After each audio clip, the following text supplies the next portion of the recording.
Hello, hello, hello, everybody. Thank you for joining. My name is Ryan Goodkin. Excuse me while I set up and make sure we're going live here on Instagram. My name is Ryan Goodkin. I am the Director of Product Development at Live Good and a co-founder. And today we are going to be talking about, we're going to talk about the organic super reds, but it's going to involve a lot of other little tangents that I'm probably going to go down. I am missing my trusted partner in business and in life, Lisa. She's not with me today, but I'll do my best to make her proud. So like I said, today we are going to discuss the Live Good Organic Super Reds. And what we're going to talk about today is how it's a new and improved version. But before I get started, I want to make sure you guys know that it is very important for both us and for you to make sure that you like and you subscribe to our YouTube channel. Make sure you follow us on Instagram, Facebook as well, so you can stay up to date with all of this exciting stuff that we're bringing out at a blistering pace. We're doing things very fast, but we're having fun. We're all having a lot of fun doing it. So, all right, let's talk a little bit about this massive topic. We're going to dive in first, just saying, look, it's February. It is National Heart Health Awareness Month, and it is a personal story for me, but it's very serious because it is the number one killer worldwide. Heart disease is the number one killer worldwide. 2 people die approximately every minute. And it's personal to me because my father died of cardiac arrest, coronary artery disease. He had lots of buildup of plaque, and I think he just had a massive heart attack in the middle of the night, and that was that. I mean, had some other health issues that I've talked openly about. I've tried to use it as a platform to discuss these issues with everybody because I understand they're very relatable and very common place for most people. So, and Lisa actually worked so when she graduated her master's in exercise physiology, she went into cardiac rehab. She had worked in a hospital setting, very much in a reactive state where she was helping people recover from heart attacks and strokes. And, it was always it was always a slow process. There was progress. I mean, people could make a difference, but it was always kind of sad for her, I think, though, because it was ultimately a little bit late in a sense, right? There was a lot that could have been done earlier. It never was. And that was the case with my father, too. So it's an important topic. We need to address it. And then secondly, I wanted to bring out and show you guys our updated version of our organic super reds. So we're going to dive into that today as well. And we're going to tell you about how awesome it was, already an awesome product, and how we even made it even better. So that's pretty cool. So, all right, let's dive in. So really what we're going to do is we're going to tackle this. Let me actually see some comments here, guys. Let me see what you're all saying. I love the fact that we can interact on this page. But we're going to talk about 3 main things today. The benefits of dietary nitrates. We're going to talk about it from a cardiovascular health perspective. We're going to talk about it from an exercise performance perspective, and we're also going to talk about it from a sexual health perspective. But don't lose sight of the fact that there are so many benefits of these dietary whole food nitrates. I mean, they got metabolic health as a huge player, vision support, skin health, brain health, immune system support is really critical, antiviral, antimicrobial, lots and lots and lots of other benefits too. So let's dive in, guys. See what we got going on here. Hello. Hi from Kentucky. A lot of flooding going on up there. I hope you guys are safe. All right. Love it. All right. Love it. All right. So let's talk about it from a cardiovascular support perspective. So heart disease, I've just told you, is very personal to me. But in the vast amount of information out there on heart disease, it really does come down to a number of really basic factors. A lot of it has to do with our metabolic health, right? A lot of it really goes back and stems from what's our body composition look like? What are we doing to take care of ourselves on a basic nutrition level? Are we getting the proper amount of exercise? Are we spending the right amount of time in restorative sleep? Are we managing our stress properly? Are we socializing? Are we enjoying life? Are we hydrating properly? Lots of different things. Are we getting proper amounts of sunlight? Are we supplementing properly? All of these factors, these are really foundational things that we need to be working on to sort of get ahead of the heart disease curve, because heart disease is, like many of these chronic diseases, set in motion many, many, many years prior to an event. And unfortunately, for people that experience a heart attack, their first experience with it is fatal. Many people, and that's just a sad reality of how important it is to bring awareness to this topic. So what we're going to do, let's talk about nitric oxide a little bit. Let's talk about dietary nitrates. Let's talk about the prescription drugs that are used in cardiovascular health. And then we can talk a little bit about the ingredients in the super reds. But cardiovascular support is handled a lot of times by nitrates. Nitrates are precursors to nitric oxide. Nitric oxide is a signaling molecule. It tells the blood vessels to relax, to open up, to increase blood flow. It is a gas, and it has a half-life of only a few milliseconds. It's very short-lived. But our dietary habits influence our nitric oxide production quite a bit. And it starts obviously just in the oral mouth. That's why it's important to care for the oral microbiome. It's important to care for the gut microbiome. It's important to care for all of our microbiome, to be very cognizant of that. But we also need to be careful, be aware of the foods that influence our nitric oxide production, and understanding what nitric oxide is or isn't, and ultimately paying attention to these food choices. And that's what I would say the most important thing about, say, cardiovascular health is. I mean, it's really about the foods that we put in our body, avoiding pro-inflammatory seed oils, and avoiding these deep fried, rancid foods, avoiding these highly processed foods that are just loaded in chemicals and synthetics, and avoiding like other pro-inflammatory things. You want to watch out for too much radiation. So obviously excessive sunburns or just being around radiation, too much of it. You want to watch out for, let's say, environmental toxins like cigarette smoke. So obviously cigarette smoking is a no-go. That's one that we have to address. You have to handle that. Gosh, that's a big one. So if you know a smoker, please continue to do what you can to influence them to stop smoking. Environmental exposure is there's a whole lot of toxins, a whole lot of things that we need to watch out for. Pesticides, of course, heavy metals, high fat intake, got to be careful with that, especially your trans fats, and watch for some saturated fat. Insulin resistance, I say insulin resistance, that's just, that's high fasting insulin. That's the fact that you're not processing sugar, you have high blood sugar levels. You need to get testing done to identify that. But generally speaking, if you're morbidly obese or overweight, you're likely insulin resistant. So that's another area that we definitely need to watch out for.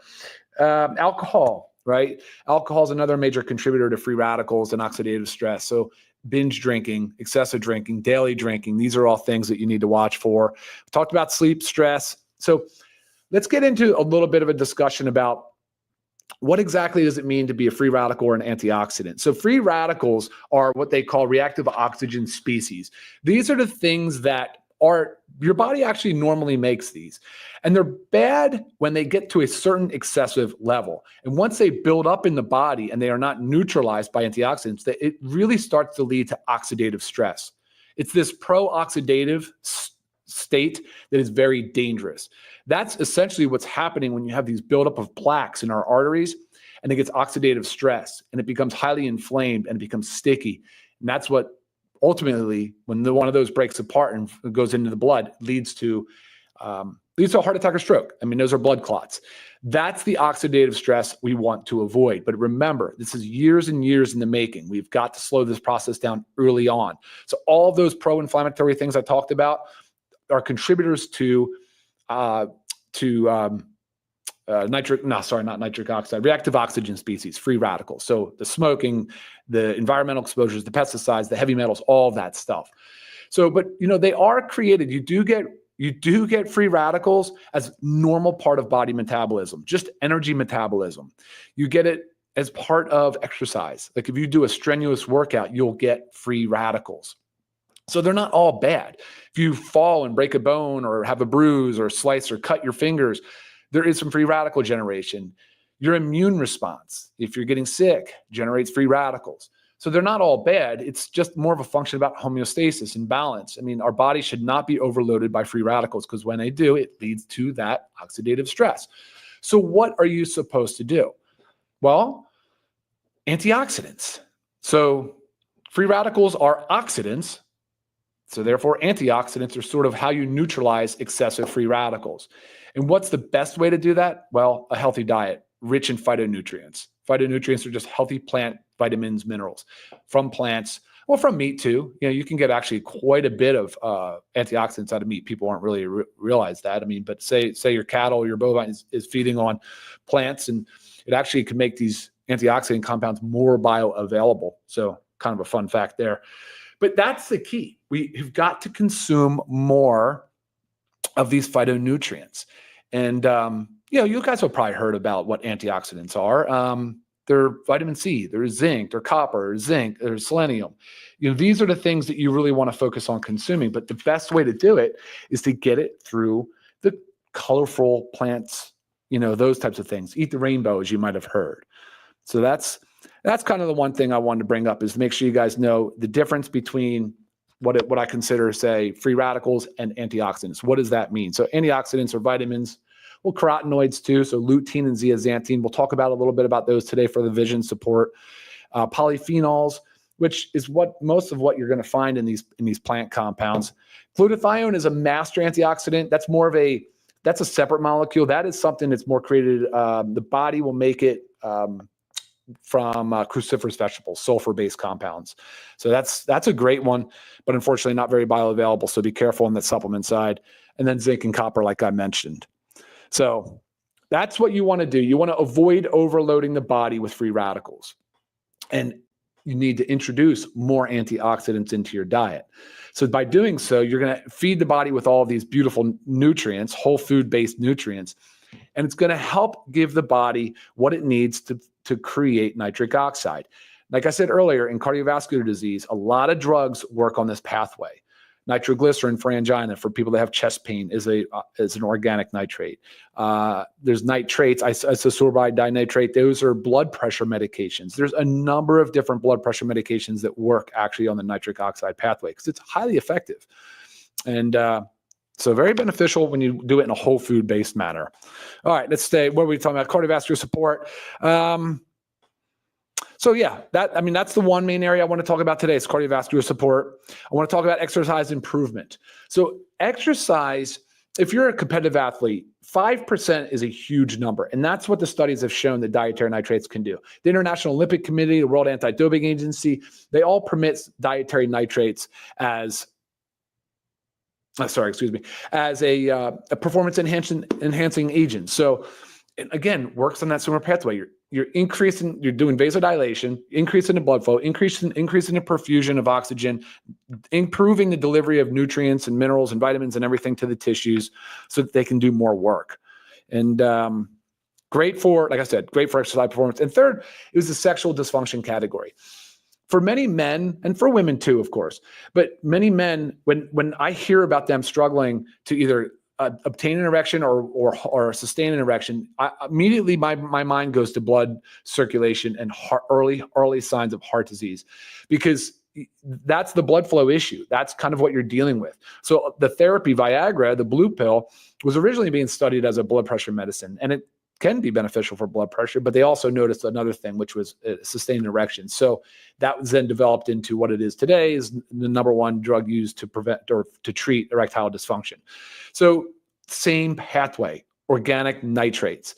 And there's so many benefits. I mean, like I said earlier, I'm only highlighting cardiovascular, exercise performance, and sexual health, but there are so many other benefits for consuming these whole foods-based dietary nitrates. So, all right, we did a good job, I think, covering antioxidants, what those are, free radicals, how they're generated. We talked about the internal way, the natural way that they're generated.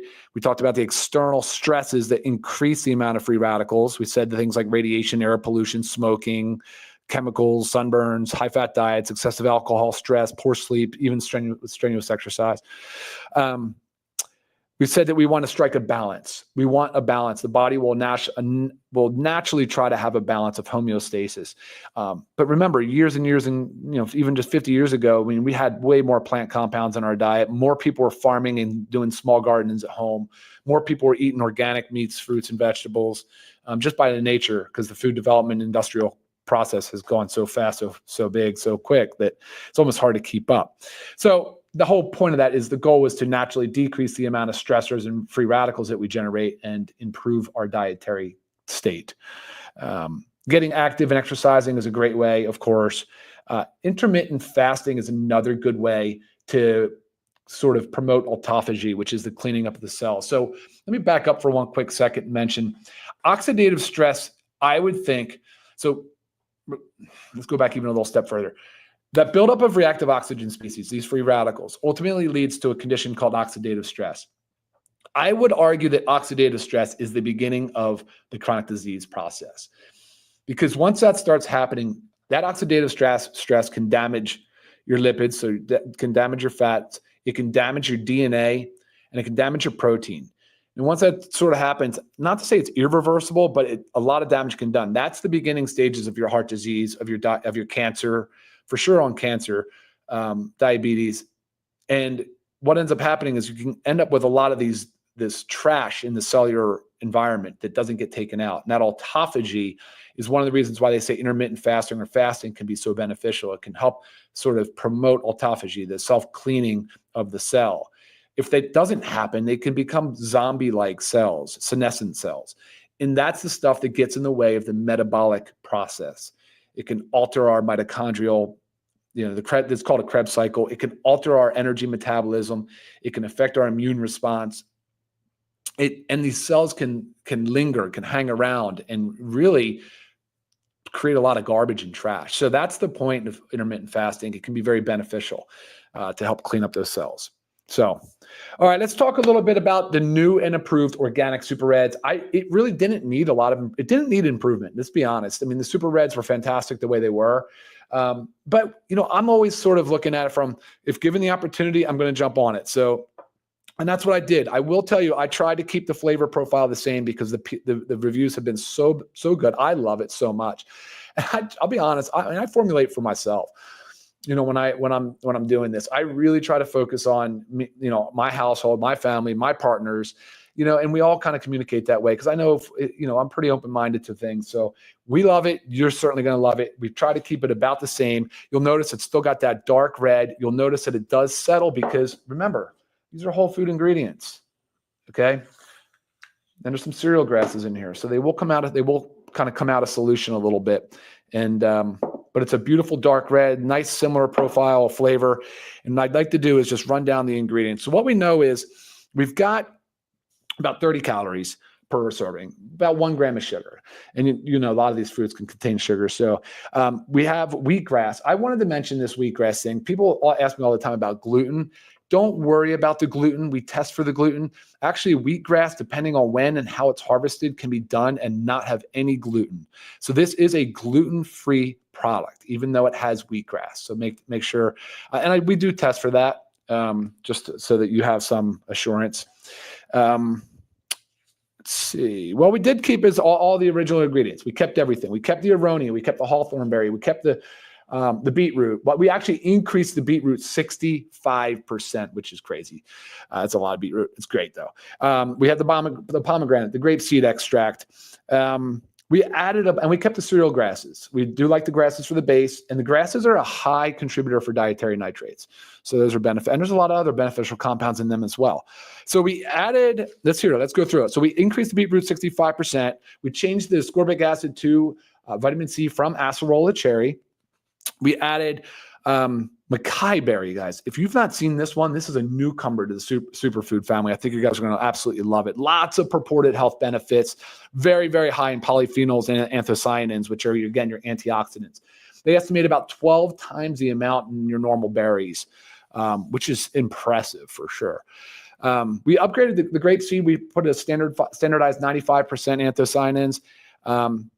Cranberry. We added organic cranberry because we know it's rich in antioxidants and polyphenols, anthocyanins. They're good for urinary tract, good for digestive health, immune system, anti-inflammatory. We all know the goji berry. So I'm sure you guys have heard of the goji berry, also known as the wolfberry, high in vitamin C, beta carotene, lutein, and zeaxanthin, which is the stuff we talked about a lot for vision, skin, and provides essential minerals. I mean, just an incredible compound. I'm sure you guys have heard of it. Tart cherry. We added organic tart cherry. It's great because it's high in, again, anthocyanins, and it's well documented in supporting to help with joint damage because of the inflammatory process. Good for blood pressure, heart health, This goes on and on and on. And then you'll see something interesting. I've talked a lot about having these adaptogenic mushrooms in our coffee. Not everybody wants to drink coffee. So I chose to put some red reishi and some cordyceps in here. But the red reishi is a Ganoderma. And I know a lot of you are familiar with this. Something that's been used for centuries, both of cordyceps and a Ganoderma. So many benefits of having the mushrooms. But one thing I do want to mention, because of on that note, the browns, the greens, you will notice the colors a little bit on the browner, dark brown, red side. That's normal. And then once mixed, you'll see that it is that normal red. So, but yeah, used for centuries. The Ganoderma, this red reishi, treating everything from healing inflammation, known as as the ultimate anti-inflammatory mushroom.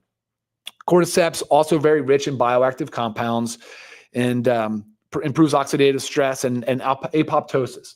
Apoptosis is that programmed cell death. So we just talked about cells kind of lingering, senescent cells becoming zombie cells. Apoptosis is programmed, like the cell automatically dies on its own, pre-programmed. So it promotes that. It helps for cleaning out that cell junk. A lot of unique benefits from exercise performance to increasing ATP production, which is your energy currency. Acai berry. You guys have ever heard of acai bowls and all the benefits there? Very impressive nutrient profile and high in antioxidants. And of course, a lot of these have that blue-purple color. So again, changing the color of the powder a little bit. And then the last thing we added was an organic ginseng. So much traditional herb, like such a traditional herb with so many health benefits, ranging from brain function to sexual health to heart health. So it really fit nicely in this profile. Cereal grasses, we have the barley, the wheat, alfalfa, oat, and spinach. I just talked about those. Pomegranate, I did say this once before, is that pomegranate's cool because it acts as a protector sort of nitric oxide. So it's such a volatile gas and such a short half-life that the pomegranate can actually benefit that. So, and we talked about the acerola cherry, and that's it, guys. I mean, wow. I mean, it's such an improvement on an already awesome product. I think you guys are going to love it. I can't wait to hear some feedback and how to maximize use, and then we'll wrap it up. For me, it's every single day. I don't see a reason why you would skip a day. You never should. I like to use it as a pre-workout, so before the gym, but also big fan of using it in the middle, sort of that sluggish part of the day, that early mid-afternoon slump, because definitely if you're drinking any sugary beverages, any sugary carbonated junk beverages, try replacing it with one of these. You can even add the amino acids, fruit punch to it. You can mix things. You can put it in your smoothie, but twice a day is fine. At least once a day, every single day for sure. So that, guys, covers our updates for today on organic super reds. Let's see it. What do we have? All right. Thank you guys for tuning in. Please remember to subscribe to the YouTube channel so we can stay in touch. Hello, hello, hi, hi, hi. Hi from fellow Florida.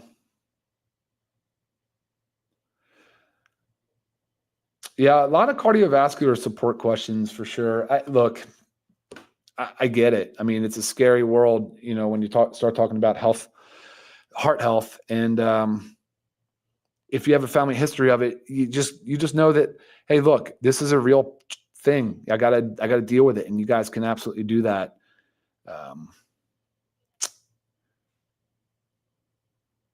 Look at this comment. I commented on something like this before too. I said, not only that, but 10 pull-ups, should be able to run a mile. I 100% agree. Yeah, I mean, we're just not in the shape we used to be.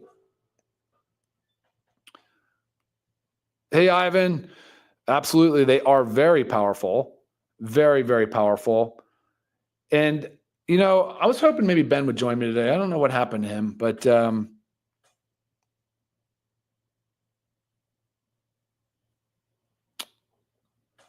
here's the funny thing. We didn't raise the price.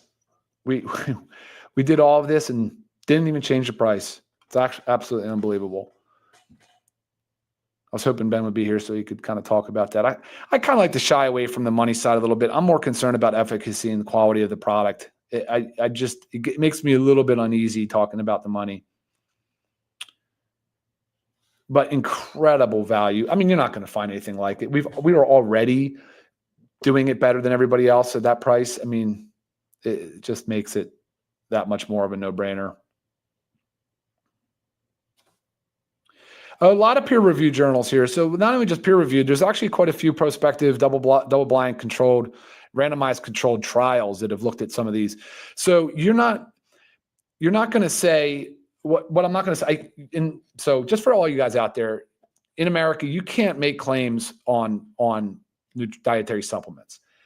But if you look, and you can go to National Institutes of Health, you can go to PubMed. There are a lot of studies on the individual ingredients. And so that's kind of where I spend most of my time. I have access to those resources, and I will pull up studies. So if you want, you can email me and I'll be happy to share lots of the studies that are out there.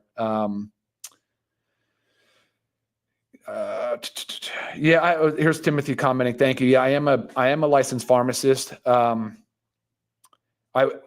grew up I was trained in the evidence-based world, and dietary supplements were not emphasized much, actually, at all during those years of study. It was only until later, well, I guess along the same time, because I was into nutrition, but then I realized food is medicine, and you can see it firsthand. All right.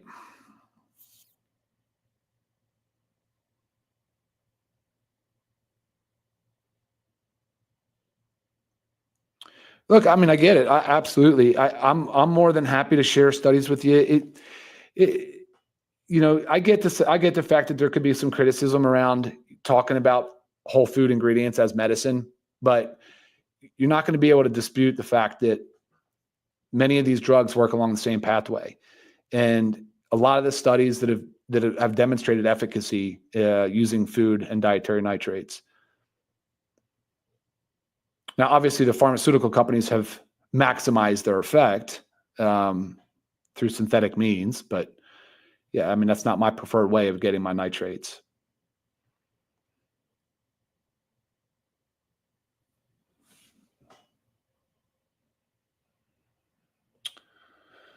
This is a good question. I do. Tina, I do. I mean, there's a few supplements I take on an empty stomach. It kind of depends on the school of thought and who you ask, whether or not you should be doing anything that has any calories at all.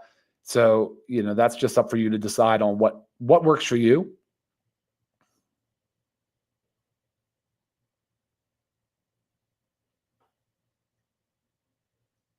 Well, guys, I appreciate all this. This is great. It looks like a lot of you are concerned about the cardiovascular benefits, and I agree. I totally agree. Yeah. Hey, Kelly. Yeah, I know. Absolutely. Love the acai and the goji. And if you guys spend some time looking at the compounds, the proanthocyanins, like all of these other antioxidants, and really try to get into the science of it to where it still makes sense to you, gosh, you just go through each ingredient, you'll see the concentration of them. There is an incredible amount. Oh, last thing too, sorry. Maybe it's not the last thing, but the testing. I'm going to load the testing on the certificate of analysis up. The supplement facts panel is actually already on the website, so you can go there now and check that out. I'm going to load the certificate of analysis. I'm going to load the glyphosate testing, because remember, I always say, if you're concerned about herbicides and some of these chemicals that these companies are using, organics, anything organic from the earth, you should be testing or knowing that it's glyphosate free. So I'm going to load the glyphosate testing. I'll load the heavy metal testing. We're going to load the ORAC testing. So ORAC will tell you well, let me tell you what it stands for. I always mess up what it stands for.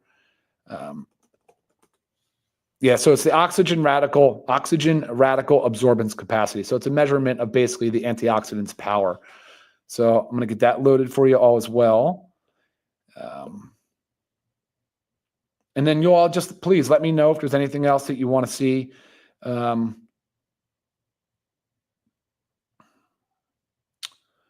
The mushrooms. I see some comments here on adding the mushrooms. Definitely, I think cool, a benefit. And I know a lot of you want to see the mushrooms as a standalone supplement. We'll get to that at some point, because I agree. I think it's great.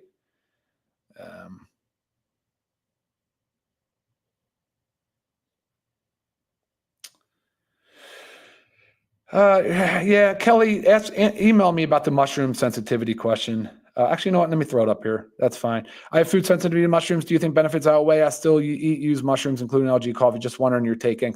Yep, it certainly can be. There can be some sensitivities for some of these ingredients. That's just the nature of food. You have to experiment. You have to think. I think you'll be fine. but it's possible that it would affect you. So you let me know, and I hope it works for you.